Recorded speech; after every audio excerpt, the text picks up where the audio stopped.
अस्सलाम वालेकुम and a very warm welcome मेरी और मेरी पूरी टीम की तरफ से आप सबको जुम्मा मुबारक। एक ऐसा दिन जिसमें हम कहते हैं वाकई थैंक गॉड इट्स फ्राइडे, और उम्मीद करते हैं कि आपकी तमाम ख्वाहिशें, तमाम जिन चीज़ों के लिए आप काम कर रहे हैं वो पूरी हों।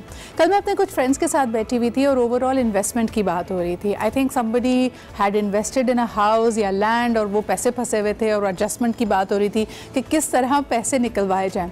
और मुझे बड़ा इंटरेस्टिंग लगा कि जो लोग माशाल्लाह बिज़नेस में हैं, ट्रेड में हैं, उनका इस वक्त एक ही मौक़िफ़ है।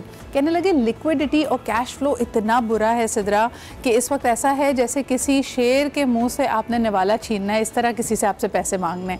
So I feel if you are also facing that trouble तो इन्वेस्टमेंट थोड़ा वाइजली कीजिए। अगर too good to be true कोई आपके सामने स्कीम आ रही है तो उससे पहले ज़रा मुहतात होना बहुत लाजमी है। प्रोग्राम को आगे बढ़ाते हैं, जिस तरह कि ये हमारा वुमेंस वीक चल रहा है, आपको बताते चलें कि this week I was a part of this very interesting debate. और मैं जब इसके बारे में लोगों को बता रही थी ऑन सोशल मीडिया तो मैंने यही कहा कि हमारे यहाँ बहस ये चल रही है कि दो तबकाती फ़र्क नज़र आ रहे हैं। एक नुक्ता नज़र ये है कि जी ख़वातीन को प्रोटेस्ट नहीं करनी चाहिए, कुछ नारों से, कुछ स्लोगन से लोगों ने अपने इख्तिलाफ़ राय का इजहार किया और काफ़ी बरहमी का भी इजहार किया। दूसरी तरफ ख़वातीन हैं जो समझती हैं कि नहीं जी देयर इन द राइट। ख़वातीन ही क्या, उनको सपोर्ट करने वाले मर्द हज़रात भी हैं जिनकी सोच, जिनका नुक्ता नज़र यही है। अहम बात यह है कि हम अपने अंदर इतना हौसला ज़रूर पैदा करें कि हम दूसरे की बात सुन सकें। एंड आई डोंट नो, मुझे जो सबसे ज़्यादा तकलीफ़ दे बात लगती है कि हमारे यहाँ सोशल मीडिया पे जो डिस्कोर्स हो रहा है उसमें कहीं ना कहीं हमने इस बात को इशू बना लिया है कि जी फ़लाना शख्स क्योंकि उसके अपने पर्सनालिटी, अपनी पर्सनल लाइफ, अपनी पर्सनल चॉइसेस ABC हैं तो वो एहतराम का, अदब का हकदार ही नहीं है। I think that is a very disturbing thing. चाहे वो खातून हो या मर्द हो, हमें अपनी बात कहते हुए और उसका जो भी रवैया हो, अगर कोई बंदा बाउंड्री क्रॉस कर रहा है तो हमें याद रखना चाहिए कि two wrongs don't make a right. And I think जाहरियत, एक्सट्रीमिज़म दोनों तरफ नज़र आ रही है। अगर एक शख्स भी कहता है कि जी फ़लाने का काम मीडिया पे बैन कर देना चाहिए, ये भी एक बहुत ही एक्सट्रीम ओपिनियन है। तो अल्लाह ताला ने और अल्लाह के प्यारे नबी ने भी हमें कहा है कि दरमियाना रास्ता इख्तियार करें और जाहरियत से, एक्सट्रीमिज़म से हम जितना हो सकता है बचें। इसी थीम को आगे लेके जाते हैं और जब हम बात कर रहे हैं विमेंस डे की, मेरे लिए पर्सनली बहुत इंटरेस्टिंग था जब UN विमेन ने और PNG पाकिस्तान ने एक प्लेटफॉर्म का आगाज़ किया जिसका नाम है We See Equal। आप ये सोचिए कि बहैसियत इंसान हमारे कई एक्सपीरियंसेस, जब हम बात करते हैं खुशी की, गम की, तकलीफ़ की, गुस्से की, तो ये इस बात से कतई नज़र कि हम मर्द हैं या औरत, हम ये एक्सपीरियंस करते हैं। तो इन अदर वर्ड्स जब हम दूसरी अपॉर्चुनिटीज़ की भी बात करें, आगे बढ़ने की बात करें, ख्वाब की बात करें, तब भी हमें ये बात मलूज़ खातिर रखनी चाहिए कि हम सबसे पहले इंसान हैं। ठीक है, सोसाइटी, दीन, हमारे कल्चरल रोल्स, हमारे जेंडर रोल्स को डिफ़ाइन करता है, लेकिन खुशी पे हर एक का हक होना चाहिए, इत्मीनान पे हर एक का हक होना चाहिए। और इसी चीज़ को लेके आगे बढ़ता है ये विजन जिसका नाम है We See Equal, यानी हमारी नज़र में सब बराबर हैं, चाहे उनको उनकी तनख्वाह की बात हो, उनके करियर में आगे बढ़ने की बात हो या उनके इमोशंस, उनके एहसासात का ख्याल रखने की बात हो।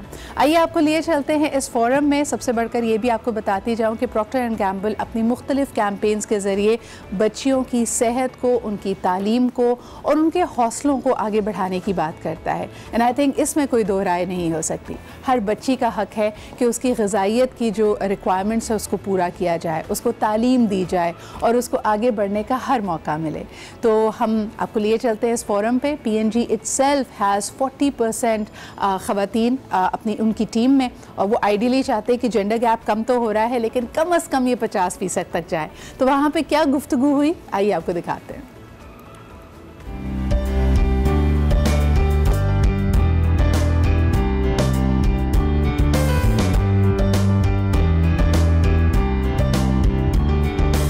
PNG का UN वुमेन के इश्तिराक से We See Equal डायलॉग्स के जरिए मुल्क में सनफी मसावात के फरोग के अज़म का आदा। It aptly depicts a whole new world where everyone stands equal, no matter how different they appear to be or what their gender might be.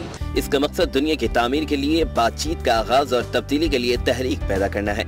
We must see the gender equality spurs not only economic growth, but peaceful and inclusive society. PNG तमाम अफराद के लिए मसावी नुमाइंदगी और मौक़े की फरहमी के फरोग की अपनी सोच पर सख्ती से कारबंद है। ये क्लियर रिफ्लेक्शन है कि सोसाइटी का माइंडसेट ख़वातीन की तरक्की को एक्सेप्ट करने और सपोर्ट करने के मामले में बहुत बहुत बेहतर हो रहा है। और PNG इसमें फुली बिलीव करती है। हम VC इक्वल, हम ख़वातीन और मर्दों को सेम अपॉर्चुनिटीज़ ड्राइव करने में बिलीव करते हैं। इसी हवाले से कराची में PNG ने UN Women पाकिस्तान के साथ इश्तराक से बिजनेस और हुकूमती रहनुमाओं के साथ साथ बासर शख्सियात को इकट्ठा किया। We are facing something that is fundamental, that requires a revolutionary change over the next few years.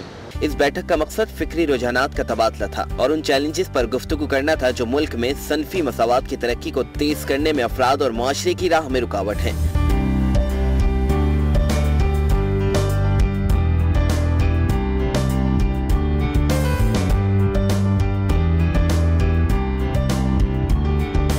Panel मुकर्रीन में नायब सदर PNG पाकिस्तान समी अहमद, पोर्टफोलियो मैनेजर फरिया अम्मार, हुकूमती रहनुमा, UNDP की कौमी खैर सगाली की सफीर और सदर समेत दीगर शोबों से ताल्लुक रखने वाले अफराद ने खुसूसी शिरकत की। तकरीब में मौजूद तमाम ही अफराद ने इस तरह की सरगर्मियों को जारी रखने पर जोर दिया और सराहा। गवर्नमेंट के लोग थे, they were people from outside this world, so it was a nice learning experience. बहुत सारी ऐसी रियलिटीज़ हमारे माशरे की जिनको हम टिपिकली जिन पे बात नहीं कर रहे होते, तो इस इवेंट के फोरम के ज़रिए हमने उनको उजागर किया। I was able to find some new facts कि we hear about this thing कि जेंडर डाइवर्सिटी और इसको कैसे हमने ज़्यादा अनबायस्ड बनाना है।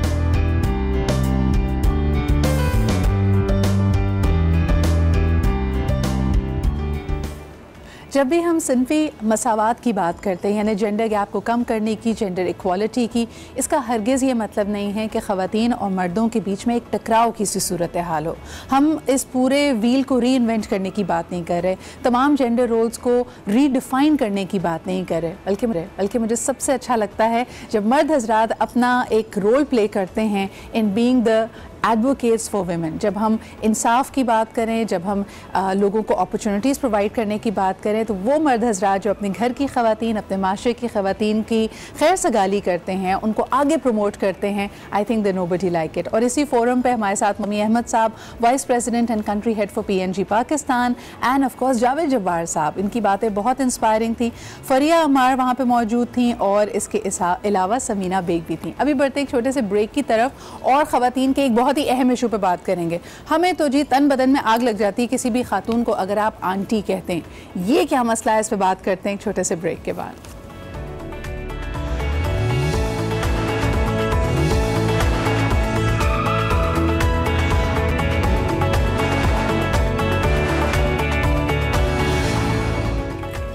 Welcome back after the break. अच्छा भला इंसान शॉपिंग पे जाता है, अभी एक कोई चीज़ पसंद ही आती है तो आगे शॉपकीपर कहते हैं अगर आंटी ये ले लीजिए ना, बड़ा मुनासिब दे रहा हूँ, वही दिल चाहता है इंसान वो चीज़ छोड़ दे। आई थिंक ख़वातीन के लिए वो बड़ा एक रियलिटी चेक होता है the moment they start being called aunty. और ये सिर्फ हमारा मसला नहीं है जी, पूरी दुनिया में होता है। बाहर अगर आप यूरोप, लंदन, अमेरिका की बात करें तो वहाँ पे लोग कहते हैं कि the moment a woman is called ma'am, जो कि एक रिस्पेक्ट के साथ आप कहते हैं ना, कोई एल्डरली थोड़ी सी लेडी लाइक खातून को, तो उनको बड़ा गुस्सा चढ़ता है। दे फील के दे हैव रियली एजिंग और ख़वातीन, ये मेरे ख्याल में 36 का आंकड़ा है और कोई खातून नहीं चाहती कि उससे उसकी उम्र पूछी जाए। एक सर्टन उम्र के साथ हमारी जो अफिलिएशन है, हमें लगने लगता है कि शायद हम लेस अट्रैक्टिव या लेस डिज़ायरेबल हैं।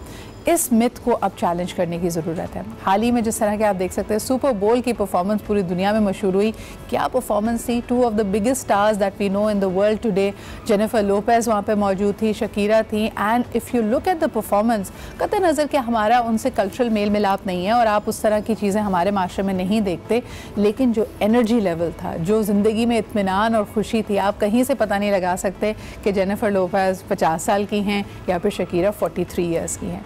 So why is ageing such a big question mark? क्या ये हम जेनेटिकली प्रीडिस्पोज्ड हैं कि हमें रिंकल्स भी जल्दी आएंगे, हम उदास भी ज़्यादा जल्दी लगने लगेंगे, हमारी स्किन और फेस अनफ्रेश हो जाएगा? इस पर ज़रा बात करते हैं। आज मेरी बहुत अच्छी दोस्त and one of the foremost dermatologist in Pakistan who you can really go to with trusting कि आपको अच्छी एडवाइस ही देंगी, हमारे साथ मौजूद हैं डॉक्टर नाजिया अशरफ। अस्सलाम वालेकुम नाजिया। वालेकुम अस्सलाम, कैसी हैं? बिल्कुल ठीक ठाक। आपने जो एग्जाम्पल कोड की वो शकीरा और वो वाली, मैं सबसे पहले उसी से शुरू करूंगी कि वो वाकई one of the beautiful performances. और परफॉर्मेंस तो छोड़े चलें, वो तो उनका काम है, जैसे आपका मेरा एक प्रोफेशन है, बट उनकी पूरी विजुअल अपीयरेंस, इस बात पे आपने हिंट किया, वो इसलिए है कि वो अपनी फिटनेस और वो अपनी डाइट और वो अपनी चीज़ पे हम कितने सालों से उनको देख रहे हैं, और सबसे ज़्यादा तो लोपेज को देखें वो क्या थी और उसका ट्रांसफॉर्मेशन। अच्छा देखिए, एक चीज़ जो आपकी एजिंग के प्रोसेस को डिले करती है ना, वो नई चीज़ें सीखना। एग्जैक्टली। अभी आई डोंट नो कितने लोगों को पता है, हसलर जो उनकी मूवी आई है उसमें 50 साल की उम्र में this woman had gone on to learn pole dancing, जो कि आसान काम नहीं है। आपकी पूरी बॉडी की स्ट्रेंथ आपको चाहिए, लेग्स की, आर्म्स की, तो नई चीज़ें हम सीखना बंद कर देते हैं। और हमारी फिजिकल मूवमेंट देखें आप, उनकी देखें, उनका बेसिक जो लैटिन डांस है it's basically on the thigh and that side, और वो उनकी बॉडी मूव करती है because they have been moving it कितने कई सालों से, I think decades and decades से।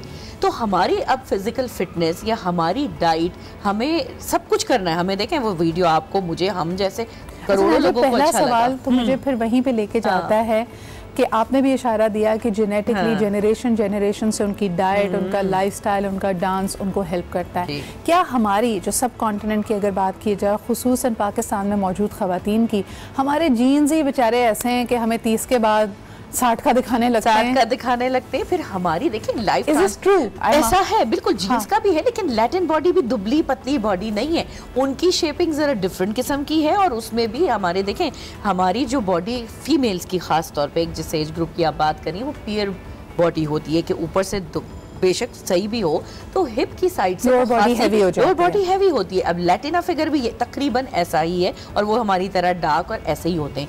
लेकिन बात सारी ये है कि एक तो चले उनके कल्चर में डांस है, तो अगर उनका डांस है, हमें कोई डांस करने को नहीं कह रहा, लेकिन फिर हम अपनी फिजिकल मूवमेंट तो रखें ना किसी। लेकिन आपको क्या लगता है व्हेन यू से कि जेनेटिकली हमारे ही, अगर आप उसमें देखें पाकिस्तान में भी तो कितनी डाइवर्सिटी है।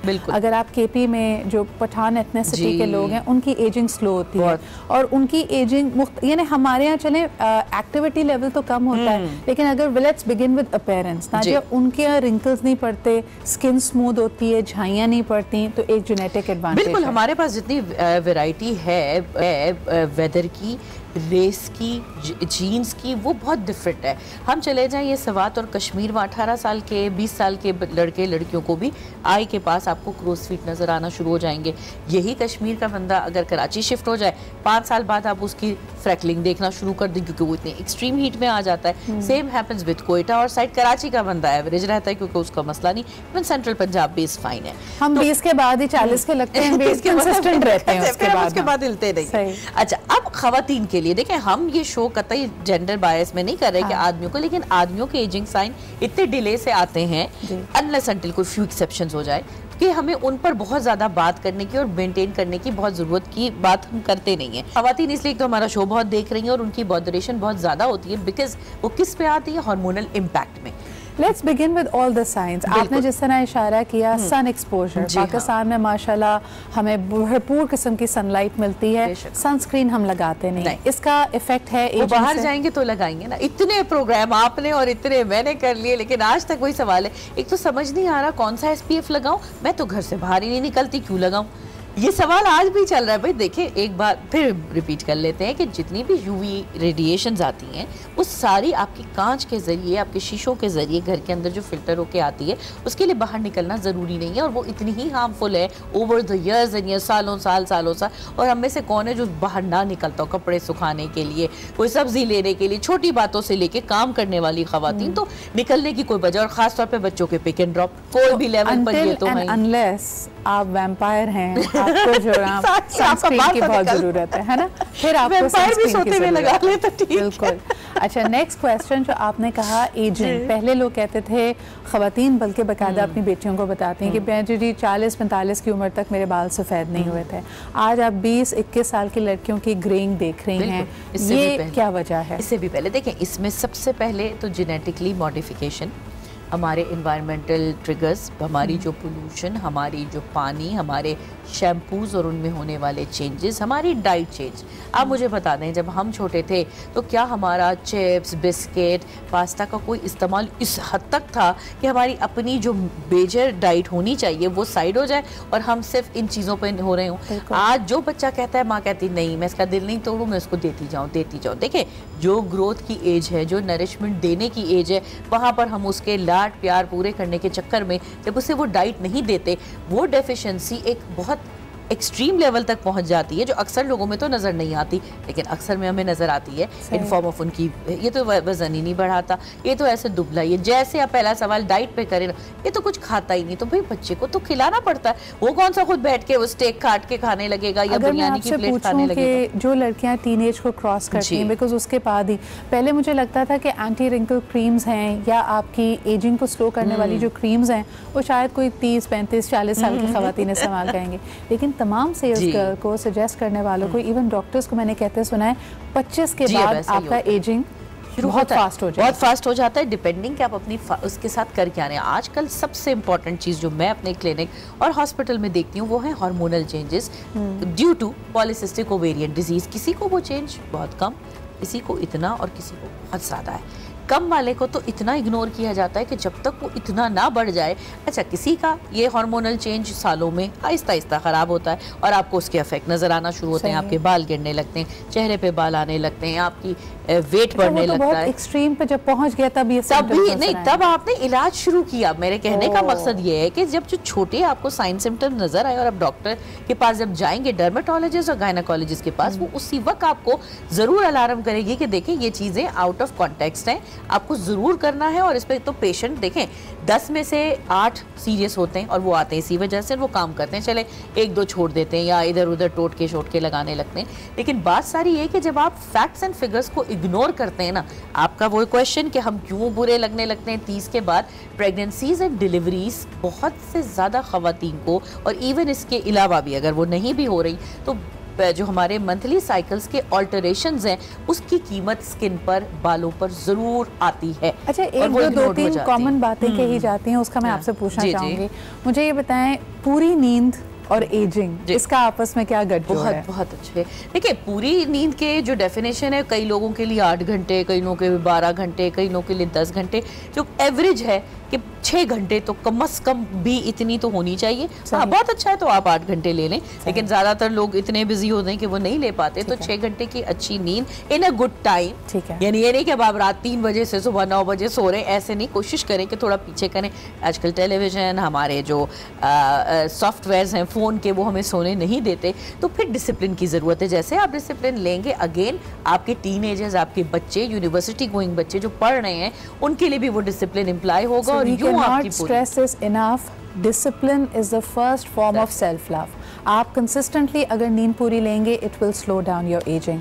दूसरी चीज़ जो हम कहते हैं कि सोचें इंसान को बीमार कर देती हैं, ये या बूढ़ा कर देती हैं। स्ट्रेस, इसमें कितनी सच्चाई है? बहुत हद तक सच है। देखिए, लोगों को बहुत बुरा लगता है जब उनको डॉक्टर कहना, देखें आपको ब्लड प्रेशर हुआ है तो आपको स्ट्रेस है। ये तो बात मुझे भी पता थी, डॉक्टर ने क्यों बोली, और ये तो सब डॉक्टर दिल लगी के लिए कह ही देते हैं क्योंकि उनके पास कोई जवाब नहीं होता। तो देखें, एक बात याद रखें कि जब आपका हैप्पी स्टेट ऑफ माइंड नहीं है, आपके हार्मोन्स, अगेन मैं उसी बात पर जाऊंगी, हार्मोन्स डिस्टर्ब है। अब आप सोच रही हैं मिसाल के तौर पे अपनी बहन के बारे में, महंगाई के बारे में, या अपनी किसी फैमिली इशू के बारे में, खर्चे कैसे पूरे हो, और आपके पास अभी कोई मीन्स नहीं है, सर पे शादी खड़ी है घर में, आप रोज रात रोज दिन जब यही सोच रही हैं, आपके खाने का ध्यान आपका हट जाएगा। आप कुछ भी खा लेंगे, पानी जो हम बाकी फ्रूट्स जो ख्याल करते हैं, जैसे आपका हैप्पी स्टेट ऑफ माइंड चला जाएगा। उसके बावजूद जो भी लेपा पोती कर लोगे कोई फर्क नहीं पड़ेगा। इनका टेक्सचर ठीक नहीं है तो कुछ भी नजर नहीं आएगा। और लेपा पोती का भी एक तरीका है, वो कितने लोगों को आता है, तो जब आप अपने ऐप छुपाएंगे कैसे? तो चले हम और आप इतना मेकअप कर भी लेते हैं, काम इंसान तो वो भी नहीं जानता इतना ज्यादा।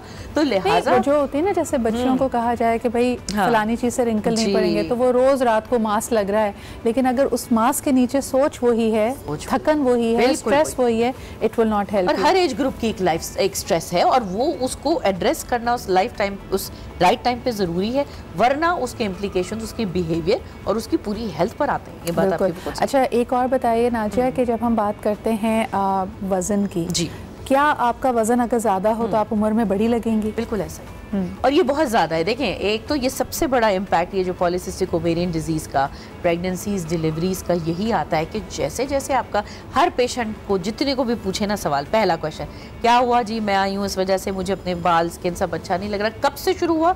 99% का जवाब होता है शादी के बाद। मैं फौरन हंस के उस बात को कि ज़रा वो डिफ्यूज़ हो जाए, थोड़ा सा वो स्ट्रेस उसका कम हो, तो मैं कहती हूँ कि भाई ऐसा क्या हुआ शादी के बाद। फिर वो उसकी कहानी शुरू होती है, देखें मेरा अबॉर्शन हो गया, ये हो गया, वो हो गया।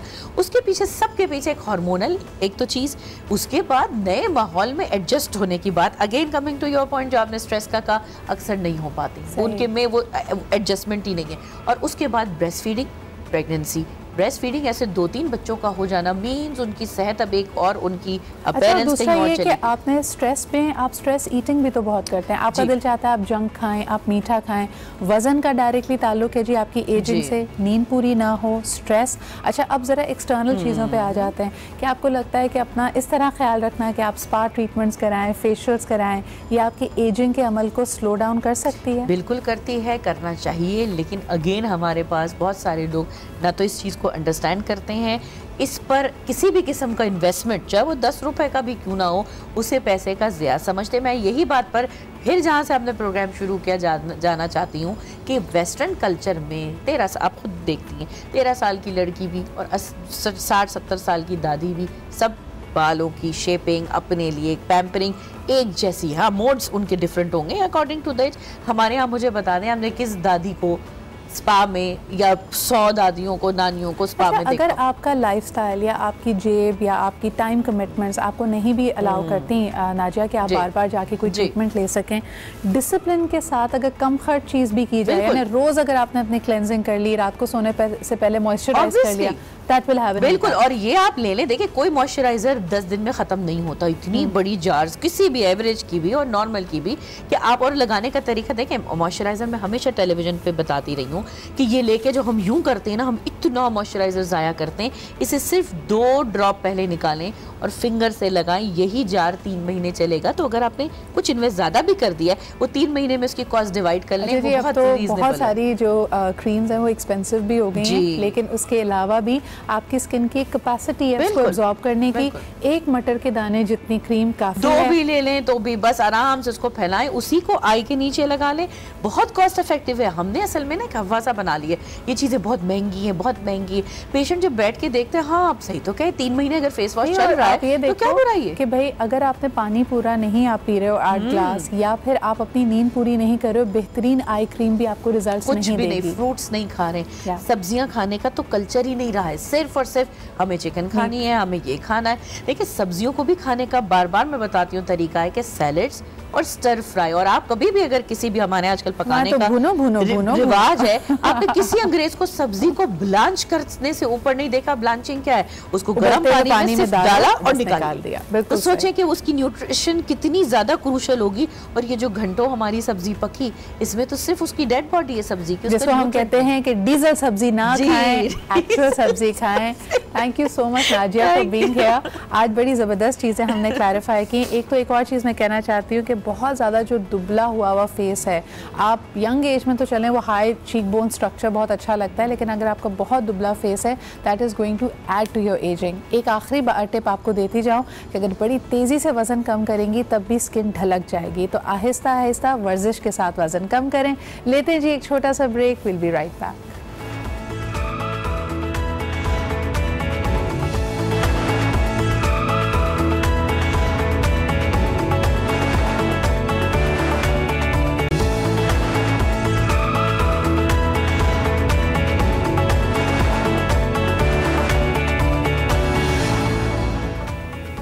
Welcome back after the break. आप देख रहे हैं आज Pakistan in our women's week special. आज आपकी मुलाकात कराते हैं एक बहुत ही होनहार एथलीट से।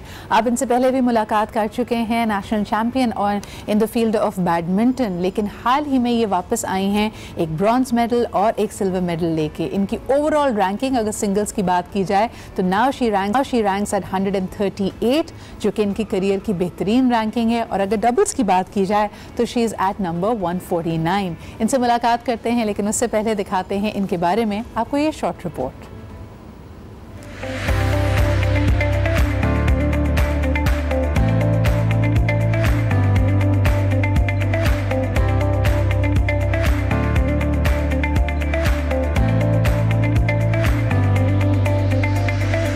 बैडमिंटन के आलमी मुकाबलों में पाकिस्तान की नुमाइंदगी करने वाली खातून खिलाड़ी माहूर शहजाद और पलवशा बशीर ने चांदी का तमगा अपने नाम करके आलमी रैंकिंग में बेहतर पोजीशन हासिल कर ली है।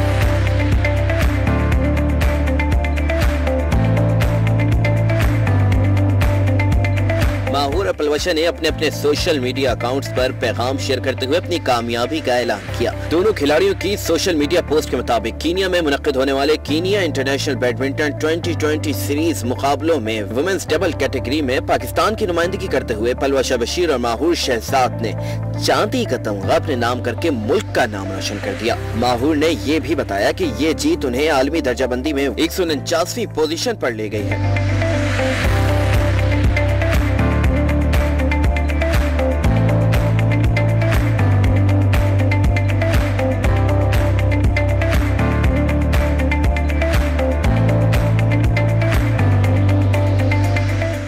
जी, आपकी मुलाकात करवाते हैं माहूर से। अस्सलाम वालेकुम and a very good morning to you. वालेकुम अस्सलाम. You make me so proud, especially whenever I see you in this green jacket, and congratulations is due. माशाल्लाह आपका केनिया इंटरनेशनल 2020 में you've gotten us a silver medal जो कि doubles की category में था। इसके अलावा युगांडा इंटरनेशनल में आपने जीता है bronze. So how does that make you feel Mahur? इतनी मेहनत जब वसूल हो जाती है, हाथ में मेडल आता है, मुल्क का झंडा ज़रा और रैंकिंग में बेहतर हो जाता है। बहुत ज़्यादा खुशी हुई और मैं और पलवशा थे जो कि पाकिस्तान से हम लोग गए थे और वो भी इस वायरस के इतने उसमें मसले में, और कीनिया और युगांडा दोनों अफ्रीकन कंट्रीज़ हैं, तो पाकिस्तान से हम दोनों लड़के अकेले गए थे। और इससे पहले भी हम लोगों ने पाकिस्तान को ईरान में रिप्रेजेंट किया, उसके बाद युगांडा में हमारा ब्रॉन्ज मेडल आया और फिर हमें था नहीं अब ब्रॉन्ज आया तो हमने इससे ज़्यादा अच्छा परफॉर्म करना है और माशाल्लाह से फिर हमारा कीनिया में उसके बाद सिल्वर मेडल आया, तो बहुत ज़्यादा खुशी है। माहूर, कितनी कंट्रीज़ वहाँ पे पार्टिसिपेट कर रही थी specially for the last one in Kenya? क्योंकि ये BWF का टूर्नामेंट है, वर्ल्ड बैडमिंटन फेडरेशन का टूर्नामेंट, तो वर्ल्ड से जितने भी प्लेयर्स हैं ना पार्टिसिपेट कर सकते हैं। तो ऑलमोस्ट तकरीबन 35 कंट्रीज़ थी जिसमें इंडिया था, ईरान था, म्यांमार था और दीगर जितनी भी अफ्रीकन कंट्रीज़, USA, ये सारी कंट्रीज़ भी थी। And these two tournaments was the first time कि आप अफ्रीका गए? नहीं, इससे लास्ट ईयर भी मैं अफ्रीकन कंट्रीज़ गई थी और तब मेरा अभी तो मेरे साथ पलवशा साथ थी, लेकिन लास्ट ईयर मैं अकेली गई थी जिसमें मैं बेनिन गई थी, आइवरी कोस्ट गई थी, फिर घाना और नाइजीरिया। तो अच्छा, now that you have gone around the world representing Pakistan, आपको क्या लगता है रवैयों की अगर बात की जाए, लोगों के पर्सपेक्टिव्स की बात की जाए, how do they view Pakistan, specially अगर मैं अफ्रीकन कंट्रीज़ की बात करूँ?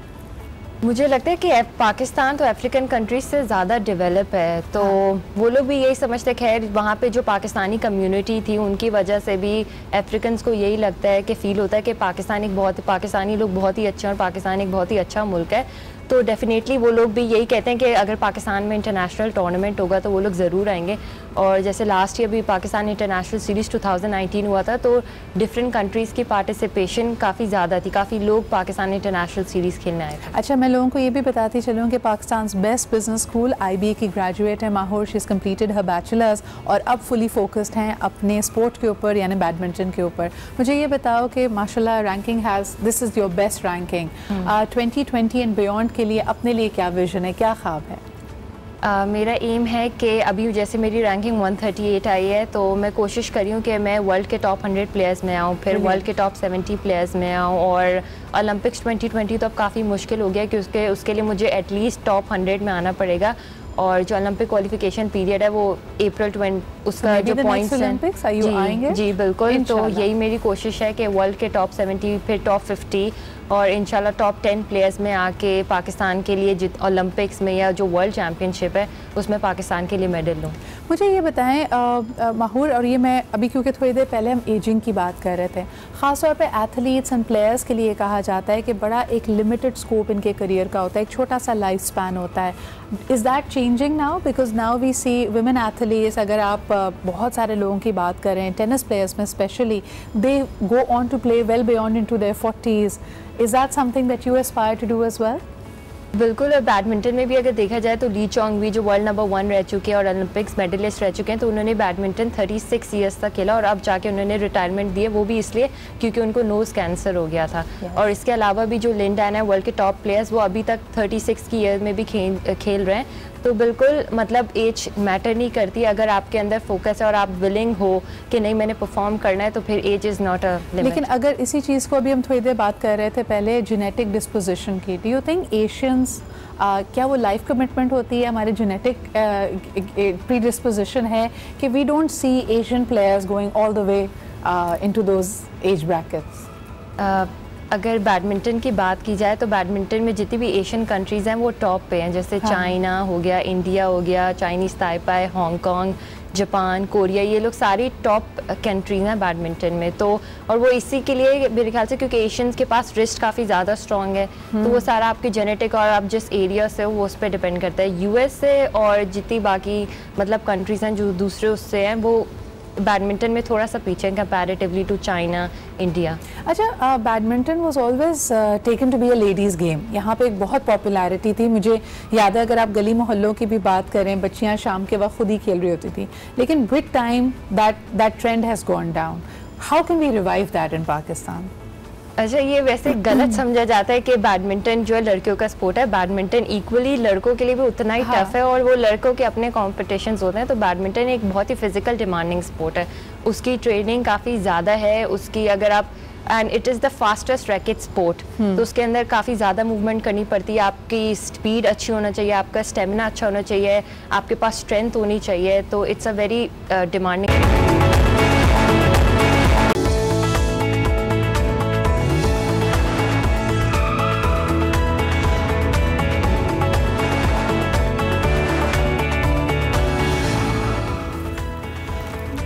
Welcome back. आप देख रहे हैं आज पाकिस्तान। आज का मेरा जो टॉपिक है ना वो मेरे दिल की आवाज़ है, और कल जब हम बैठे उसको डिस्कस कर रहे थे, एक्चुअली हम टॉपिक नहीं डिस्कस कर रहे थे, हम टीम में बैठे वैसे ही बात कर रहे थे वक्त कितना बदल गया है, और अगर अपने घर में कुछ मज़ेदार ना भी पका होता था तो कहीं गली मोहल्ले से अच्छी सी बिरयानी आ जाती थी। फिर रमज़ान को याद कर रहे थे, अगर आपकी गली में तकरीबन 20-25 घर हैं, हर घर से एक रोज़ भी अगर इफ्तारी आए तो रमज़ान पूरा ज़बरदस्त गुजर जाता था। लेकिन ये गुजरे दिनों की बातें हैं। आज तो आपको लगता है कि आपको किसी का नहीं पता कि आपके मोहल्ले में कौन रहता है। अभी भी काफ़ी जो कम्युनिटीज़ हैं, गेटेड कॉलोनीज़ हैं, वहाँ पे ये रवायात कायम हैं क्योंकि लोग काफ़ी अरसे से वहाँ पे रहते हैं। इससे जुड़े हुए जितने भी एंगल्स हैं उसको आज हम डिस्कस करेंगे, चाहे वो आपका नेबरहुड रोमांस हो, क्योंकि पहला क्रश आपको किसी ना किसी तरह से अपनी ही गली के किसी शख्स पे होता है, खातून पे होता है, लड़की पे होता है, ये अपनी तरफ से बात है। फिर दूसरा ये कि अपार्टमेंट लाइफ और बंगलो लाइफ में क्या फ़र्क है। जो हमारे यहाँ अनफॉर्चुनेटली तबकाती निज़ाम है, क्या जिन इलाकों को हम पोश इलाके तसव्वुर करते हैं उनकी लिविंग में और जो मुतवसत तबके के इलाके हैं उनके लाइफस्टाइल में कोई फ़र्क है या नहीं। बहुत अरसे तक जब हमारे यहाँ सिर्फ एक ही पुल हुआ करता था तो कराची में आप अक्सर चीज़ों को रेफ़र ऐसे ही करते थे, ये पुल के उस पार का लाइफस्टाइल है, ये पुल के इस पार का लाइफस्टाइल है। अब तो माशाल्लाह इतनी सारी रिंग रोड्स और ब्रिजेस बन गए पूरे पाकिस्तान में कि कोई पुल ऐसा पुल रह नहीं गया। लेकिन आपकी कॉल्स लेके आप बताइए कि आपके अपनी नेबरहुड से, और यहाँ पे पड़ोसियों के हुकूक की बात नहीं हो रही, हम ये कह रहे हैं कि गली और मोहल्ले से आपकी ज़िंदगी के मुख्तलिफ एरियाज़ पे क्या फ़र्क पड़ता है। इसकी मैं आपको एक छोटी सी मिसाल दूँ। अगर आप चाहते हैं, अफोर्ड भी कर सकते हैं अपने बच्चे को बेहतरीन स्कूल में भेजना, अगर आप उस नेबरहुड में नहीं हैं और जब आप एप्लीकेशन देंगे कई दफ़ा पेरेंट्स को मना कर दिया जाता है कि यू लिव टू फार, आपके बच्चे को एडमिशन नहीं मिल सकता। बेसिक नेसेसिटीज़, घर में खुदा ना खासा कोई इमरजेंसी हो जाए, अच्छा हस्पताल आकर आपके घर के करीब नहीं है, यू विल हैव प्रॉब्लम्स। और कल जिस तरह के एक कॉलर ने हमें कहा कि बेटी मेरी खुश शक्ल भी है, खुश अखलाक भी है, उसने MBA भी किया हुआ है, लेकिन 90% जो रिश्ते अनफॉर्चुनेटली रिजेक्ट होते हैं उसकी वजह यह है कि हम जिस इलाके में रहते हैं उनको वो इलाका पसंद नहीं है। तो इस तरह की रिलेटेड बहुत सारी बातों को हम करेंगे आज। मेरे पास एक ज़बरदस्त पैनल मौजूद है, और जुम्मा है तो जी आज मेरी दोस्त ने अपना दीदार दिया है। बड़े अरसे से हम इनको कह रहे होते हैं, कभी आखिर में ये मिड वीक में इनसे रब्ता करना बहुत मुश्किल है। आज वीकेंड है तो हमने पकड़ा है और बुलाया है सलमा जी को। अस्सलाम वालेकुम। वालेकुम अस्सलाम। क्या हाल चाल? अल्लाह का समझ में ही नहीं आई थी, क्योंकि अम्मा जब कहती होती थी ना कि घर मूव करना है या कोई ऐसी बात है या किसी ने घर जाना है, तो जिसकी बेटियां होती थी तो हमें कहती थी अच्छी साफ सुथरी जगह पे घर लेना, क्योंकि रिश्तों पे बहुत असर पड़ता है। और अक्सर लोग बड़े पुराने मोहल्लों के अंदर रहते हैं जहाँ आपका बचपन गुजरा है, जहाँ के लोग आपके साथ बहुत सच्चे हैं, आपकी कदर भी करते हैं और आपका ख्याल भी, मुखलिस लोग हैं जिनके साथ आप अपने सारे दुख दर्द शेयर करते हैं। और अचानक आपको क्या होता है, अपनी बच्चियों के रिश्तों के लिए वो जगह छोड़नी पड़ती है। तो वो बड़ा तकलीफदेह मरहला है और वो मजबूरी है। पता नहीं क्यों लोगों के जहन में ये चीज़ है कि जी तंग गलियों में तंग जहन के लोग रहते हैं, या लड़कियां ज्यादा आउटगोइंग नहीं होंगी, आउटस्पोकन नहीं होंगी, अपने तंग दिल होने मैंने हमेशा ये बात की है कि ये जो लोग जो ये सोचते हैं, देखिए रहन सहन बहुत मायने रखता है, लेकिन रहन सहन के अंदर कीमती अशिया मायने नहीं रखते, सलीका मायने रखता है। अच्छा, और आपकी सोच, आपका नज़रिया। शायसा जी, जब हम छोटे थे, आप जो स्कूल्स बेस्ट तस्वुर किए जाते थे, चाहे वो ग्रामर स्कूल हो, सेंट पैट्स हो, कोई भी कॉन्वेंट हो, कहा जाता था मेरिट की बात है। आपका एक एडमिशन टेस्ट होता था, जिन पेरेंट्स की ये सोच है कि बच्चे को वहाँ एडमिशन कराना है, बच्चे को प्रिपेयर करते थे, मेरिट पे एडमिशन होता था। अब मामला उलट है। अब आप देखते हैं पेरेंट्स का लाइफस्टाइल क्या है, उनकी अर्निंग पावर कितनी है, वो कौन सी गाड़ी में आते हैं और किस घर में रहते हैं। ये अपने आप में एक तबकाती निज़ाम को मज़ीद फ़रोग़ दे रहा है। डेफिनेटली, और इससे आई थिंक कि ये एक अलमिया है and it's going to lead to, इसके और मज़ीद नुकसानात हम फेस करेंगे अगर हम इसके बारे में ज़्यादा डिस्कशन नहीं करते और अगर हम इसके बारे में इसको फ्रंट पे नहीं लाते। हम एरियाज से डिसाइड कर लेते हैं, हम जज कर लेते हैं लोगों को, उनके आदात को, उनको हम लेबल कर देते हैं। बिल्कुल। एक्चुअली इसमें मैं दोनों साइड्स कहूँगी। वी कांट लेबल कि डिफेंस वाले ऐसे हैं या क्लिफ्टन वाले ऐसे हैं या नॉर्थ नाज़िबाद वाले। ये हम शायद एवरी स्टेटमेंट इज़ रॉन्ग। इंसान की अपनी एक फितरत होती है, इंसान की अपनी एक ज़ात होती है, एक उसका अपना एक रख रखाव होता है, एक तमीज़ तहजीब होती है। मुझे लगता है कि हिकमत इस बात में है कि समझा जाए, किसी से मिल के, और फिर आप कोई किसी भी किस्म की जजमेंट कायम करें, ना कि उन लेबल्स के साथ चलें। नेबरहुड से, इलाकों से क्लास डिफरेंस भी होता है। मैं आपको बताऊं, आज जब हम बात कर रहे हैं सलमा जी एंटरप्रेन्योर्स को प्रमोट करने की, अब जाहिर सी बात है, पहले हम किसी को कहते हैं अगर तुमने अपना बिजनेस शुरू करना है तो बूट स्ट्रैप करो। हो सकता है लोग तुम्हें पैसे ना दें, अपने बलबूते पे उसको स्टैब्लिश करो। द मोमेंट एक बच्चा, बेहतरीन आइडिया उसका होगा, लेकिन अगर आप उसको कार्ड देते हैं और किसी मुतवसत इलाके का एड्रेस लिखा हुआ है, उसके लिए दरवाजे नहीं खुलते, उसको फंडिंग नहीं मिलती, वो आगे नहीं बढ़ पाता है, इर्रिस्पेक्टिव कि उसका आइडिया कितना ज़बरदस्त है। अब हर इंसान डिफेंस में, शारा फैसल पे या क्लिफ्टन में तो ऑफिस नहीं ले सकता। एक कॉलर हमारे साथ है, उनसे बात करते हैं। हेलो, अस्सलाम वालेकुम। जी वालेकुम अस्सलाम। जी, कौन सा, आप कहाँ से बात कर रहे हैं? जी मैं कमर बात कर रहा हूँ एबटाबाद से। जी कमर साहब, क्या कहेंगे? जी माशाल्लाह, पहले तो मैं आपको अप्रिशिएट करता हूँ जितने सोबर तरीके से आप माशाल्लाह अपना प्रोग्राम चला रही हैं और कर रही हैं। Thank you so much. I would like to appreciate this. Thank you Qamar sahab, बस दुआ में याद रखें, we try to do our little humble bit. और मैं तो आपको चेयरमैन हकूक के तहफ़्फ़ुज़ नस्वा का भी बनवाना चाहता हूँ क्योंकि ऑलमोस्ट प्रोग्राम जो होता है वो तो आप इतना सपोर्ट कर रही होती हैं कि आपको चेयरमैन बनना चाहिए, है ना? बहुत शुक्रिया मैडम। जो आज की बात है जी, मैं वैसे बात कल वाले प्रोग्राम पे करना चाह रहा था, लेकिन चलें अब आज वाली बात करें। जो मोहल्लों और गलियों में हम रहते थे और हमारा एक ट्रेडिशन होता था, हाँ जी, हम लोग उसको बहुत एंजॉय करते थे। सही। मैं भी वो पुराने इंटीरियर का आदमी हूँ, तो मतलब अंदरूने शहर जिसे कहते हैं ना, अंदरूने शहर का आदमी हूँ। 96 में मैं आ गया यहाँ पे एबटाबाद में, उसे कहते हैं जिनाबाद हाउसिंग सोसाइटी। सही। अच्छा, अब मैं यहाँ पे रह रहा हूँ, यहाँ पे कुछ तकरीबन 14-15 घर होंगे मेरी गली में, डेड एंड है जी। और मैं अगर आपको सच बताऊं बहन, तो मैं 2 या 3 ऐसे लोग होंगे जिनको मैं जानता हूँ। जी, बहुत बड़ा अलमिया है कमर साहब। वक्त मेरे पास कम है, लेकिन आपने बिल्कुल सही तरफ निशानदेही की है कि पहले अगर 15-20 घर भी होते थे या आप अपार्टमेंट्स में रहते थे, आप सबको जानते थे। आज इतना अरसा गुजर जाता है, आपने जैसे इशारा किया 96 से आप उस घर में रह रहे हैं, लेकिन सिर्फ 2 या 3 लोगों को हम जानते हैं। ये एक बड़ा अहम पहलू है। सलमा जी, क्या वजह है? अच्छा, इसमें ना एक चीज़ मेरे जहन में आती है, जैसे इन्होंने भी इशारा किया कि हर वो शख्स जो किसी पॉश एरिया में गया है, नई जगह ही वो डेवलप हुई होगी। डिफेंस आप देखें कराची में कितना 30 साल पहले बना होगा और पाकिस्तान बने हुए 70 साल हो चुके हैं। तो किसी एक इलाके से आपने दूसरी तरफ नकल मकानी की है, क्या वजह है कि हम अपने पुराने इलाके या नेबरहुड की रिवायात को लेकर नहीं जाते? हम क्यों अडॉप्ट कर लेते हैं अचानक से, जी अब डिफेंस गए हैं तो अब तो नेबर से नहीं मिलना है? उसकी वजह सबसे बड़ी ये कि जब आप एक इतना बड़ा मतलब चेंज लेकर आ रहे हैं अपनी लाइफ के अंदर, जब आप किसी भी पॉश इलाके में जाते हैं, कदम रखते हैं, तो आपके जहन में एक चीज आ जाती है, आप उसे सवार करें ना करें कि जी अब तो हम अच्छे इलाके में जा रहे हैं। गर्दन में सरिया लग जाता है, सरिया लग जाता है। और आपके उठने, इवन ये कि आपके उठने बैठने खाने पीने वही जैसे अम्मी के पास बैठ के चूल्हे के पास ही हम बैठ जाते होते थे और चपाती के ऊपर ही सालन रख के उनसे मजेदार बातें कर रहे हैं या रोल बना के खा रहे हैं, तो वो चीजें बदल गई, अब ट्रे में आ रहा है। हाँ। मेरा फ्राइड एग जरा हाफ फ्राई होना चाहिए था, ये यहाँ से यूं क्यों हो गया? आपने मुझे जैसे मेरी अम्मी कंप्लेन करती है ना, घर के 3 लोग हैं और 3 मुख्तलिफ किस्म की चाय बनती है, सबकी पसंद अलग है। मैं आपको बताऊं, मतलब आपको क्या ऐसा हो जाता है, क्योंकि आप वही हैं जो आप जिस अंदाज में पले बढ़े हैं और उसी तरह चलते हैं। इवन ये कि मैंने अपने बच्चे जब पाले थे कराची आके, तो मुझे बोला जाता था तुम्हारे में और क्या तुम कैसे एवोल्यूशन भी तो अच्छी चीज होती है। सलमा जी एक ब्रेक लेना पड़ रहा है, लेकिन आमतौर पे जैसे कहते हैं ना, अगर आप बड़े रिलैक्स माहौल में थे तो आप पहले कहते थे डबल रोटी ले आओ, लेकिन आप जरा अच्छे इलाके में जाते थे तो शाम में ब्रेड लेते हुए आइएगा, तो जरा फर्क तो आता है और ये अच्छा फर्क है। एक छोटा सा ब्रेक लेते हैं, विल बी राइट बैक।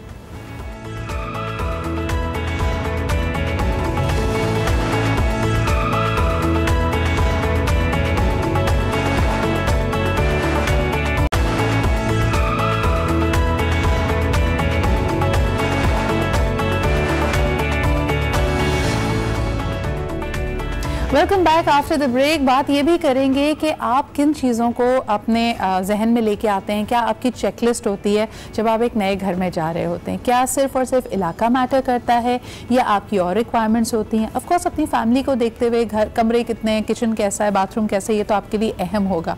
लेकिन मुझे अच्छी तरह याद है, मेरी खाला जो लंदन में रहती हैं, उनके घर के करीब एक पब था और पहली दफ़ा जब हमारा फैमिली रियूनियन वहाँ पर हुआ तो मेरे मामू ने कहा ये देखो जी, घर हम लेते हैं ये देख के कि मस्जिद करीब वो इनके घर के करीब पब है। So I mean things like that really matter. और मुझे हमेशा याद है कि मेरी अम्मी की ख्वाहिश होती है कि घर ऐसा हो जहाँ पे अजान की आवाज़ आए तो मस्जिद करीब होनी चाहिए। सो आई मीन आपकी क्या रिक्वायरमेंट्स हैं ये आप मुझे कॉल करके बताइए। एक कॉलर हमारे साथ हैं। हेलो अस्सलाम वालेकुम। वालेकुम अस्सलाम रहमतुल्लाहि बरकातहू। हेलो, कौन बात कर रही हैं और कहाँ से? जी मैं मिसेज नसरीन शमीम बात कर रही हूँ कराची से। आपकी जी मिसेज शमीम। ठीक है, मैं टाइम कम होता है, मैंने पॉइंट लिखे हैं। जी जी बताइए। मेरे डैडी गवर्नमेंट जॉब में थे तो हम लोग जहांगीर रोड के क्वार्टर्स में रहते थे। सही, ठीक है। और इतना छोटे छोटे इलाके थे, क्वार्टर्स थे, मैदान थे, हम सब लोगों में इतनी मोहब्बत थी, मिलना जुलना था, खाने शेयर होते थे और फ्री ऑफ कॉस्ट ऐसे बेफिक्र होके हम लोग रहते थे। वहाँ पे सिंधी भी थे, पठान भी थे, हम सब लोग फ्रेश थे। बिल्कुल। अब आहिस्ता आहिस्ता जब ये चेंज हो रहा है और वो पुराने मोहल्ले की यादें, मैं कहती हूँ मेरी बेहतरीन कीमती यादें। सही।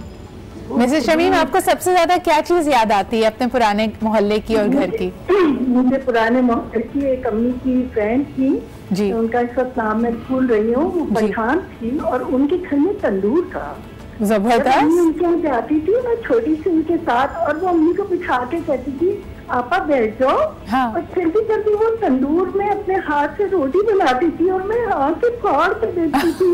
हालात के साथ नहीं जल रहे, माने जो नान और कुलचे वो फ्रेश बना के अपने हाथों से देखिए कितनी फैंटेसी होती है ना मिसेस शमीम। आपने जिस तरह तंदूर का जिक्र किया, जिस घर की अगर कोई ऐसा घर है जहाँ कोई मौसमी का पेड़ लगा हुआ है, आम का पेड़ लगा हुआ है, बच्चों को वो घर भी कभी नहीं भूलता। जी हमारे घर में आम के पेड़ थे, बेरी था, अमरूद थे, मोहल्ले वाले पत्थर मारते थे। अम्मी कहती थी मेरे यहाँ तो वैसे ही 5 बेटियां, पत्थर बहुत आएंगे बेरी के पास। बहुत बहुत शुक्रिया मिसेस शमीम कॉल करने का। It was truly endearing. Salma ji ऐसी कितनी सारी याद है ना। मेरे नाना बा को भी बड़ा शौक था, वहाँ पे ना मौसमी आम हर चीज लगी हुई होती थी और बाकी कटारे जिसके लिए बच्चे बड़े लड़ रहे होते हैं। फिर उसके बाद जो गली में उस वक्त आने जाने वाले लोग होते हैं उनसे भी बड़ी वाबस्ता यादें होती हैं। जैसे एक ज़माने में कबाड़िया हर हफ्ते चक्कर लगाता था क्योंकि हर घर में अखबार आता था। अब तो जी पढ़ने का रिवाज ख़त्म हो गया है और वो हमारी पॉकेट मनी होती थी कि वीक के जो हम अपने अखबारात हैं ना वो उसको दे दें तो 10-5 जो भी रुपए मिलते थे, it used to be like a fortune. एक चीज़ शेयर करूंगी, मैं बड़ी क्योंकि वो मैं शेयर करना चाहूँगी क्योंकि हमसायगिरी की बात हो रही है, ये नॉट हकूक की बात हो रही है, लोगों की बात हो रही है। हम लोग मिस्री शाह लाहौर में बड़ी हवेली थी, वहाँ रहते थे, वहाँ इकट्ठे सारे मामू भी नानी भी सब। वहाँ से जब मूव किए तो इकबाल टानो अपने घर आए, वो बात हुई जी कोठी बना ली है, कनाल दी। तो वो मोहल्ला ऐसा था कि जहाँ हम एक्चुअली बड़े हुए, फ्रॉक से शलवार कमीज एंड दुपट्टा, हमें नहीं पता, अम्मी ने कभी नहीं कहा, लेकिन मोहल्ले में ही किसी ने कह दिया और इस कपड़े बदलने शुरू हो गए। वही खेलना, बैडमिंटन खेलना, पिट्ठू खेल रहे, इवन कि गाड़ी और साइकिल। मैं साइकिल चलाती थी, मेरा भाई नहीं है, तो मेरे जो नेबर्स में थे वो मेरे पीछे पीछे होते थे कि मतलब इसने जिद पकड़ी हुई है, इसने बच्ची, इसका काम नहीं है। बाद में उनके साथ मेरी बहन की शादी भी, मेरी अम्मा ने दोनों बेटियां हमसायों में थी और अम्मी कहती होती थी हमसायों का पहला हक बनता है। जब मेरी शादी हो गई इस तरह तो अम्मी जौहर टाउन गई, लेकिन वो घर छोड़कर, अपना घर छोड़कर अम्मी वफाकी के एरिया में आ गई। वफाकी कॉलोनी के सारे लोगों से कहूँगी कि हम जितनी मोहब्बत आपसे करते हैं हम शायद दोनों बहनें आपस में इतनी नहीं करती होंगी। अम्मी 19 साल वहाँ रही और 19 साल मैं कराची पॉश एरिया से, केडीए से आती थी और बहन मेरी इकबाल टाउन में थी। हम रोते थे अम्मा इन क्वार्टर से निकल जाए, खुदा के लिए निकल जाए, ये कोई जगह है रहने वाली, गाड़ी नहीं आती, क्या है, बच्चे गली में फिर रहे हैं। ये हमारी गलती थी, लेकिन जितनी मोहब्बत उन लोगों ने दी, अम्मी कहती थी मैं मरूंगी भी यहीं पे। अब्बा का इंतकाल 5 साल पहले, अम्मी की डेथ से 5 साल पहले हुआ, लेकिन अम्मी ने 5 साल में रोटी कभी नहीं बनाई। इसलिए कि घर का पहला फुल्का उतरता था उनके घर से, सुबह अम्मी के लिए ट्रे लग के आती थी नाश्ते की। अम्मी और भाई, आप जानती है मेरे भाई को डाउन सिंड्रोम है, ट्रे लग कर आती थी और अम्मा खाती थी और पहला फुल्का उतरता था, मतलब नेबर वाले नवीद भाई उन्होंने बोला हुआ था कि रोटी पहली माँ को जाएगी। और अम्मी के बेशुमार पोते पोतियां और नवासे नवासियां थे और आज तक अब्बू अम्मी के घर का दरवाजा बंद नहीं हुआ था, बल्कि अभी मैं लेकर आ गई हूँ। बताने की वजह यह है कि अपने पुराने ये जो रिश्ते होते हैं ना उनको नहीं छोड़ा जाता, लेकिन हमसाए भी रिश्ता होता है। आपकी बात को मैं कम्प्लीटली सेकंड करूंगी। मैं आपको बताऊं, अभी हाल ही में आई वेंट टू आगा खान, अब्बू का एक टेस्ट की रिपोर्ट लेनी थी और मुझे एक खातून मिली जिन्होंने ये मुझे बताया कि वो मेरे दादा के मोहल्ले में रहती थी और उनके फादर या उनके दादा मेरे दादा के बहुत अच्छे दोस्त हैं। मैं कहती हूँ आज हम जिन मोहल्लों में रहते हैं हमें अपने हमसाए का नहीं पता। अगर आपको किसी जगह मिल जाए तो आपको पता नहीं, आप पूछते हैं अम्मी से आगे, अम्मी कौन से घर में रहते हैं हमारी गली में, वो मिल रहे थे, वो कह रहे थे, लेकिन उस वक्त की मोहब्बतें और उस वक्त का खुलूस इज टाइम बाउंड। एक कॉलर हमारे साथ है, उनसे बात करते हैं। हेलो, अस्सलाम वालेकुम। Good morning Sidra. Good morning Yaya, क्या हाल चाल है आपके? अल्हम्दुलिल्लाह। पहले तो दोनों मुअज़्ज़ज़ मेहमानों को सलाम और स्पेशली सलमा को सलाम हो। इनका अंदाज, इनका जो जेन्युइन तरीका, नेचुरल तरीका लोगों को समझाने का, आई लाइक दैट। और Sidra, you are always in my prayer. Thank you so much ji, बस दुआ में हमेशा याद रखा करें। यकीनन यकीनन। सिद्रा, मैं तो ये तो आपने जो आपकी जो फीलिंग्स है ना, the same feeling is mine, क्योंकि मैं वो फील आपकी देख रहा हूँ कि मुझे, मैं नॉर्थ में रहा हूँ बहुत अरसे और मेरे हम लोग बड़े घरों में रहते थे, लेकिन लिटरली बिलीव करें कि कोई भी घर ऐसा नहीं था जैसे हम बगैर नाम किए हम चले जाते थे। वो माहौल ऐसा था, वो लोग ऐसे थे। अगर आप याददाश्त की बात करेंगे तो मेरे पड़ोस में एक मेरी खाला रहती थी, जो मैं खाला, मैंने हमारी कोई खाला नहीं थी तो मुझे खाला, उनके 7 बेटे थे, तो मेरे अब्बा उनसे कहते थे कि भाई तुमने 7 बेटे आपके, तो इसको क्यों बेटा बना दिया? कहने ये मेरी मोहब्बत है कि मेरे पड़ोस में इतने अच्छे लोग रहते हैं, तो वो हमें याद रहती हैं। लेकिन आपने एक जो बात की ना, क्योंकि 2 पहलू है आपकी बात के 2 पहलू इसलिए कि जो मोहल्लों की जो एक बात होती है कि किस मोहल्ले में आप रहते हैं, आप स्टेटस सिंबल रह गया है, ठीक है। I am living in now in buffer zone, लेकिन लिटरली यहाँ भी मेरे बहुत अच्छे जो मेरे नेबर्स हैं बहुत अच्छे लोग हैं, लेकिन ये जो सिंबलाइज कर लेते हैं ना, दैट इज वेरी रॉन्ग। आप मैं मेरे दोस्त यहाँ से डिफेंस भी चले गए, लेकिन still we are in contact. अच्छा, आप ये भी देखें याया कि अब अगर आपको किसी अपने हमसाये से या गली में रहने वाले शख्स से कोई शिकायत होती है ना, तो आप रोज घर में आके कुड़ते रहते हैं, लेकिन एट द सेम टाइम आपकी वो मसावात, जो आपसी मोहब्बत थी, इतना नहीं होता कि आप तरीके से दूसरे को ये बात समझा सकें। क्यों? क्योंकि ज्यादा से ज्यादा आप किसी खुशी या बहुत खुदा ना खासा किसी गम के मौके पे, किसी फौतगी के मौके पे मिलते थे। पुराने मोहल्लों में अक्सर लोगों की मुलाकातें यानी आपकी नमाज में भी हो जाती थी, मस्जिद में अगर मर्द हज़रात जा रहे हैं, ख़वातीन की कोई किटी पार्टी है।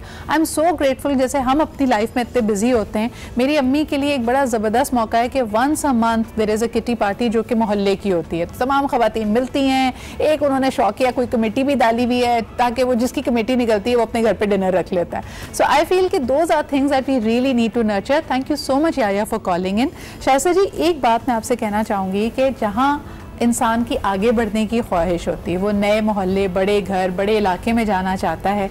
हर हम में से शख्स की ना सिर्फ मेमोरीज़ हैं, बल्कि हो सकता है हमारी फ़ोन बुक में पुराने मोहल्ले के कुछ नेबर्स के नाम नंबर इसी रेफरेंस के साथ मौजूद हैं। यानी आप शादी ब्याह में भी लोगों को बताते हैं कि ये हमारे पुराने मोहल्ले में हमारे नेबर्स होते थे, तो वो मोहब्बत नहीं ख़त्म होती। मोहब्बतें ख़त्म हो गई, या शायद वो उस एरिया का ऑरा था, वो फ्रीडम था कि हमें जज नहीं किया जाएगा, हमें एक्सेप्टेंस मिलेगी। एटलीस्ट अभी आपकी इससे पहले कॉलर जो जहांगीर रोड की बात कर रही थी, so I would like to share it on air.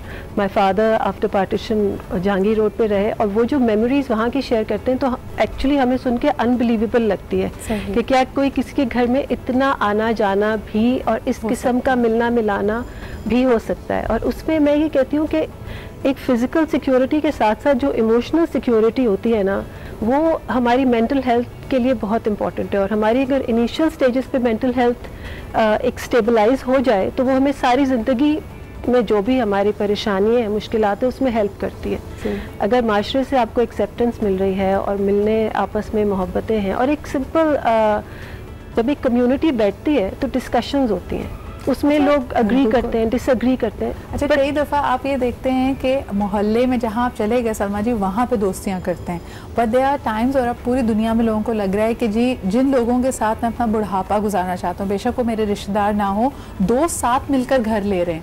And my नानी did that right after partition. ये 5 दोस्तें थी जिन्होंने पैसे वैसे मिलाकर एक साथ एक गली में घर ले लिए थे। तो माई मदर सेज कि they all grew up together. अच्छा, स्टेज ऑफ लाइफ भी बड़ा इंपॉर्टेंट है। अगर आपकी गली में सारे ही बच्चे स्कूल गोइंग हैं, तो हम तो अपने बचपन में याद रखते हैं, ओ लेवल्स हो, मैट्रिक हो, इंटर हो, उसके एग्जाम्स पे ना हम पता कर रहे थे किस किस बच्चे ने दिया हुआ है, फिर आप उसकी मुबारकबाद होती थी, वहाँ से मिठाई आती थी, या फिर उसकी पासिंग की एक पार्टी रखी जाती थी। बल्कि पेपर देने जाने से पहले अक्सर और बेशतर जो भी मोहल्ले के बड़े अंकल या आंटी होते तो दुआ करवाई जाती, बिल्कुल, कि जी होना हमारे सारे बच्चे जा रहे हैं, सबको दुआओं के सहारे भेजे। और उनको बड़ा होता था कि जी यासीन जी का, यासीन शरीफ का खत्म हो रहा है, क्या जी वो फलां के बच्चे के पेपर हो रहे हैं। मैं आपको बताऊं, मुझे याद है कि हमारा केमिस्ट्री का जो 9th का पेपर था ना, वो बड़ा ही मनहूस साबित हुआ था। उसकी वजह ये थी कि हमारे बिल्कुल नेक्स्ट डोर नेबर, जिनके साथ बिल्कुल I think I am closer to them than my own family, Tasneem aunty और उनके बच्चे, तो हाँ, उसमें सबसे ज़्यादा मेरी दोस्ती थी तलाल से। तलाल और मैं आगे पीछे थे, तो जिस दिन मेरा केमिस्ट्री का पेपर था, उनके घर में डाका पड़ा था, और जिस दिन उसका केमिस्ट्री का पेपर था, हमारे घर में डाका पड़ा था। आई डोंट नो, ये चोर जो है ना हमारे केमिस्ट्री का स्केड्यूल क्यों देख के आ रहे थे। एक कॉलर हमारे साथ है, उनसे बात करते हैं। हेलो, अस्सलाम वालेकुम। जी वालेकुम अस्सलाम, कैसे मिजाज है? खैरियत? बिल्कुल ठीक ठाक जी। कौन सा, आप कहाँ से बात कर रहे हैं? जी, अदनान नसीम बात कर रहा हूँ, कराची से। अदनान साहब, जिस भी इलाके में आपका पुराना वाला घर था ना, उसकी कोई मेमोरी हमसे शेयर करें, कोई याद। जी बिल्कुल, मैं कराची के ओल्ड सिटी एरिया के अंदर, जो पाकिस्तान आबाद, पाकिस्तान जब बना, पाकिस्तान बनने के बाद सबसे पहले आबाद होने वाले इलाके थे, उनके अंदर बड़ा मशहूर इलाका है बंस रोड जी, कराची का। जी जी, तो बड़ी मशहूर फूड स्ट्रीट भी है, पूरा पाकिस्तान वहाँ पे आता है खाने वगैरह खाने के लिए। हम वहाँ पैदा हुए, फ्लैट्स के अंदर पैदा हुए, जो हमारे पार्टीशन से पहले के फ्लैट्स बने हुए थे उनमें पैदा हुए, वहीं रहे जी। तो आज का जो टॉपिक है उससे तो पुरानी मेमोरीज बिल्कुल याद दिला दी, अजीब सी आंखों में आंसू भी आ गए सुनकर। आपने जैसे इलाके का नाम लिया ना, उससे मेरी इतनी मेमोरीज जुड़ी हुई है। मैं आपको बताऊं कि माय दादा used to own the Zubaida mansions, यानी वो अल्लाह वाला मार्केट के साथ जो वो कॉर्नर में आप वो गोल वाली अंग्रेज के जमाने की बिल्डिंग देख रहे हैं, वो हमारी बिल्डिंग हुआ करती थी। But thank you so much for calling in. And of course हर इलाके की एक अपनी एक अदा होती है, लेकिन पता नहीं वो मोहब्बत, वो खुलूस, वो भाईचारा कहाँ चला गया। आप भी हमें कॉल करके बताइए अगर आप कोई मेमोरी शेयर करना चाहते हैं। एक छोटा सा ब्रेक लेते हैं।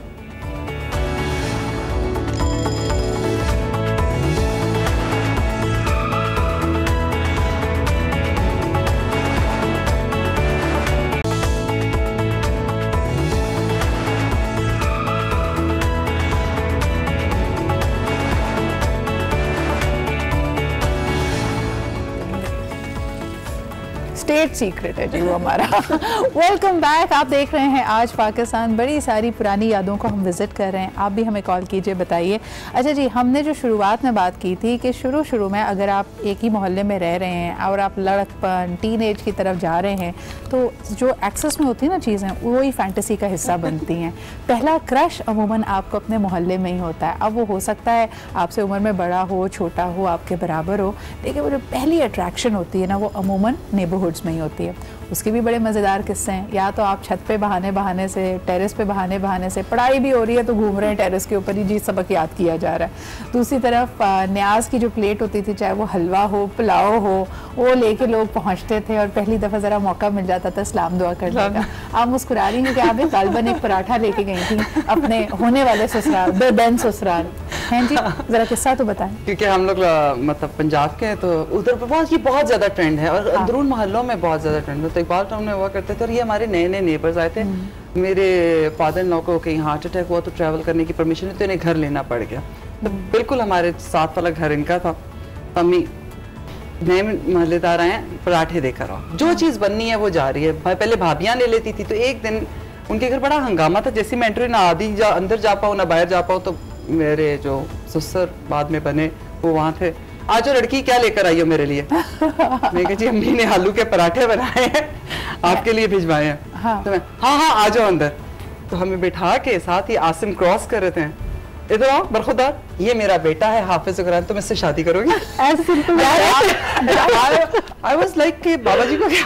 अच्छा शायद जी, I also remember हमारी एक मोहल्ले में ख़ास फैमिली थी जिनके बड़ी ईद के चौथे रोज़ या तीसरे रोज़ हमेशा बारबेक्यू होता था। But they were so kind कि वो हर मोहल्ले के घर में 3 सीखें ज़रूर भिजवाते थे विद 1 पराठा।